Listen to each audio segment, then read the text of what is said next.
ان الذین یکتمون، بے شک وہ لوگ جو چھپاتے ہیں، ما انزلنا، وہ جو ہم نے اتارا، من البینات، روشن دلیلوں میں سے، والہدا، اور اسلام کی ہدایت میں سے۔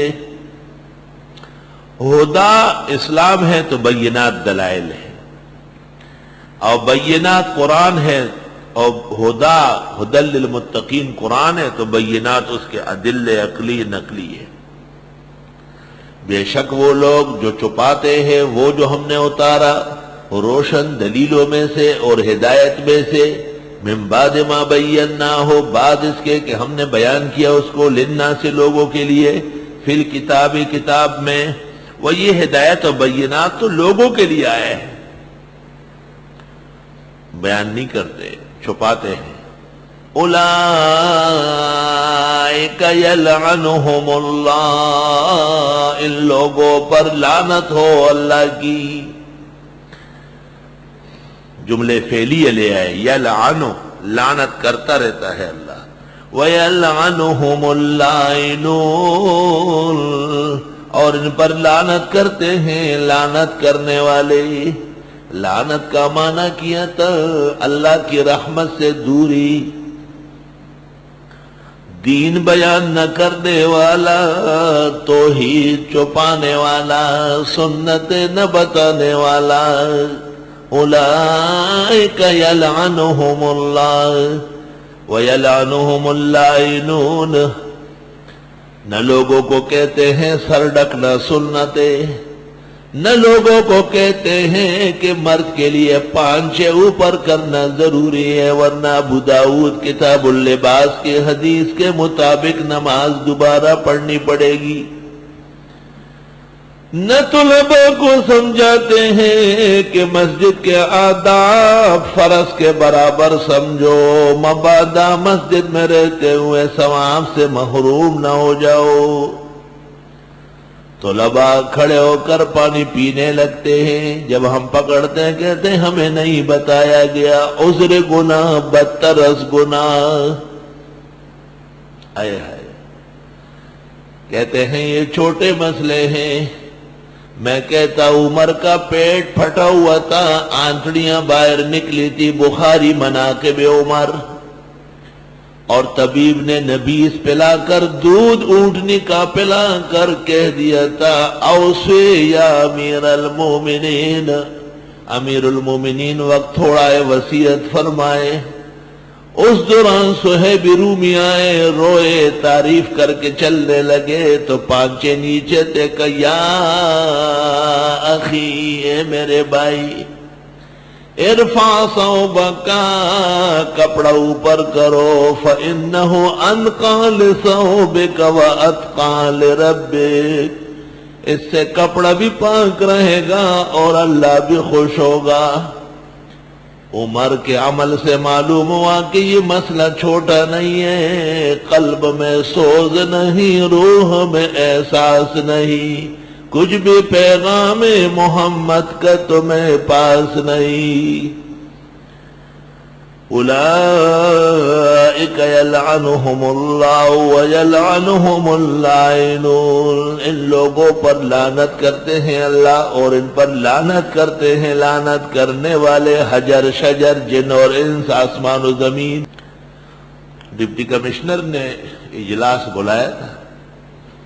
ان کی عادت ہے کہ جب اجلاس کرتے ہیں تو سب کو بلاتے ہیں، دو شیعہ، دو بریلوی، دو دیوبندی، اب آج کل دو مودودیوں کو بھی ایک کو بلا لیتے۔ مجھے کہا آپ بھی آ جائیں، میں تو جاتا نہیں ہوں، مولانا صبا مرحوم کو بیچتا تھا، اس دن کئی موڈ میں تھا، وہ ڈی سی میرا دوست تھا، تو میں نے کہا چلو میں آتا ہوں، لیکن میرا آنا اچھا نہیں، کہا آ جائے، چائے پی لے، بسکٹ کھا لے، جو بات ہے وہ ہو جائے گی۔ میں جب چلا گیا اس نے مجھے کہا آگے آؤ، میں نے کہا پیچھے صحیح، کہا آگے آ جاؤ، میں نے کہا نہیں پیچھے ٹھیک بیٹھا ہو۔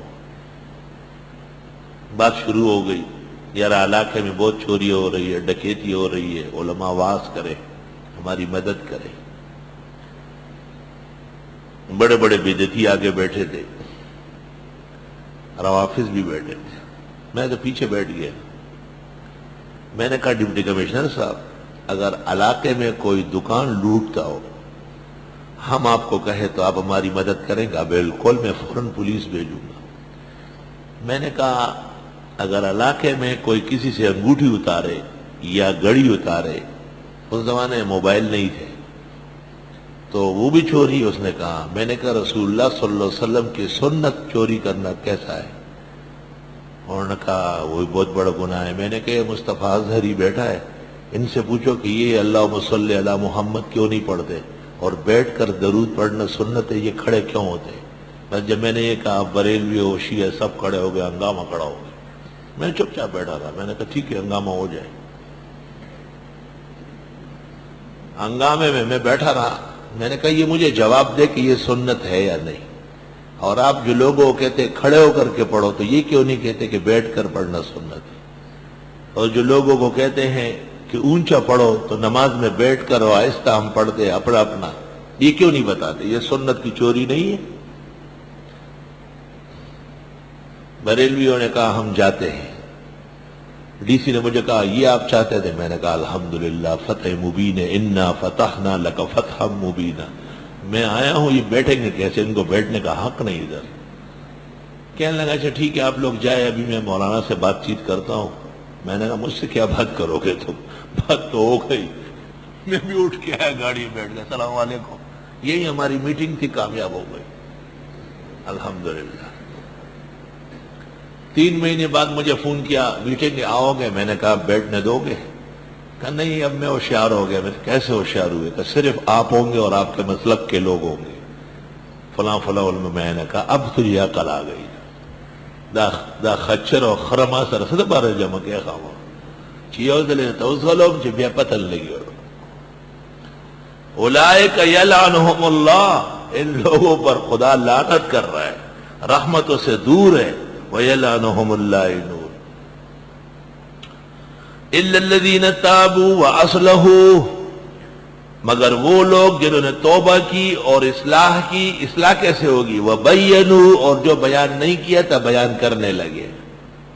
فَأُولَئِكَ أَتُوبُ عَلَيْهِمْ، ان لوگوں کی توبہ قبول کر لوں گا میں۔ وَأَنَا التَّوَّابُ الرَّحِيمُ، اور میں توبہ قبول کرنے والا رحم والا ہوں۔ معلوم ہوا کہ علماء کی توبہ صرف گھر میں بیٹھ کر نہیں ہوگی، بلکہ ممبر و محراب پر جن مسائل میں کمی ہوئی ہے ان کا بیان کرنا ضروری ہے، تب توبہ قبول ہوگی۔ وہ بیان،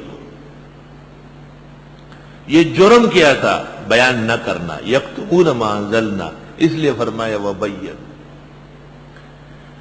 ہر شخص کا جیسا عمل ہوگا اس طرح توبہ ہونا چاہیے۔ انفرادی گناہ ہو تو بے شک انفرادی توبہ کافی ہے۔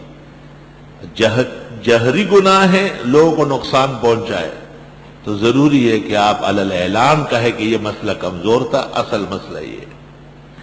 ان الذین کفروا وماتوا وهم کفار، بے شک وہ لوگ جنہوں نے کفر کیا مر گئے اور وہ تھے کافر۔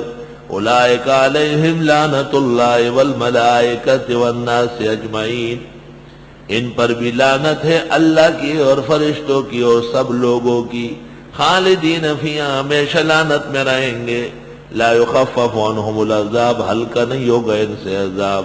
ولا ہم ینظرون، اور نہ ان کو مہلت دی جائے گی۔ سوال یہ ہے کہ وہ لوگ جنہوں نے دین چھپایا تھا ان پر لعنت پہلے ہوئی، اور جنہوں نے کفر کیا تھا ان پر لعنت بعد میں ہوئی۔ جواب، اپنے سے شکوہ زیادہ ہے۔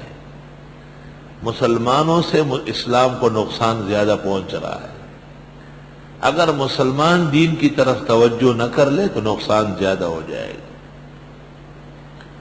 تو تبلیغی جماعت کی کاوش مبارک ہے جو مسلمانوں پر محنت کرتے ہیں۔ وَإِلَٰهُكُمْ إِلَٰهٌ وَاحِدٌ، اور حاجت روا تمہارے مشکل کشا ایک ہے۔ لا الہ، نہیں ہے کوئی معبود الا ہو مگر وہی ہے۔ الرحمن الرحیم، خوب مہربان اور خوب رحم کرنے والا۔ وَإِلَٰهُكُمْ کہہ کر یا ایھا الناس اعبدوا کو دہرایا، ایک اللہ کی وحدانیت مان لو، عبادت کرو، کیونکہ وہ ہے ہی تن و تنہا۔ اور هو الرحمن الرحیم کہہ کر سورۃ فاتحہ سے مضمون جوڑ لیا. الحمدللہ رب العالمین الرحمن الرحیم.